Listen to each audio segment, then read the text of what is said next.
Komisioneri shtetëror për zgjedhje deklaroi se vijon puna për zgjedhjet e pjesshme në 5 bashki, pasi për Tiranën me vendimin e gjykatës kushtetuese për të pezulluar dekretin e presidentit vetëm për caktimin e datës së zgjedhjeve në bashkinë e kryeqytetit, është pezulluar procesi përgatitor. Për komunitetin e juristëve është e qartë që në momentin që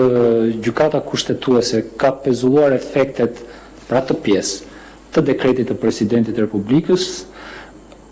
është sikur ai dekret të mos ekzistojë në një lloj mënyre për atë përkohësisht për atë pjesë për të cilën ka urdhëruar gjykata kushtetuese. Dhe do të ishim në thyrje të kushtetutës, në shkeljet kushtetutës dhe në shkeljet të kodit zgjedhor, nëse Komisioni Qendror i Zgjedhjeve do të vazhdonte me procesin përgatitor të zgjedhjeve për Bashkinë e Tiranës. Ndaj thash që në krye të erës, bazuar në urdhrimin e vendimit të gjykatës kushtetuese dhe të gjitha institucionet dhe kushdo tjetër të cilit vendimi i gjykatës kushtetuese i adresohet,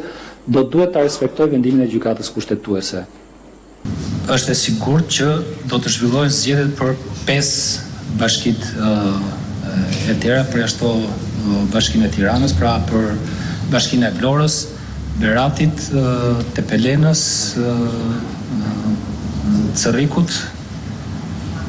dhe Matit. Gjatë konferencës për shtyp me gazetarët, Ilirian Celibashi tha se do të ishte në shkelje të kushtetues dhe të kodit zgjedhor nëse KQZ do të vazhdonte me procesin përgatitor për zgjedhjet në Bashkinë e Tiranës. Në këtë moment, sipas tij, gjithçka është në kompetencën e gjykatës kushtetuese. Në çdo version, tha Celibashi, qoftë KQZ, qoftë Këshilli i Ministrave, qoftë edhe presidenti, do të shohim të gjithë nëse do të ketë mundësi për të ndërmarrë ndonjë veprim të caktuar pas seancës plenare të planifikuar nga gjykata kushtetuese për në datën 31 tetor, ku do të shqyrtohet kërkesa e ish kryebashkiakut Erion Veliaj për shkarkimin e tyre nga detyra.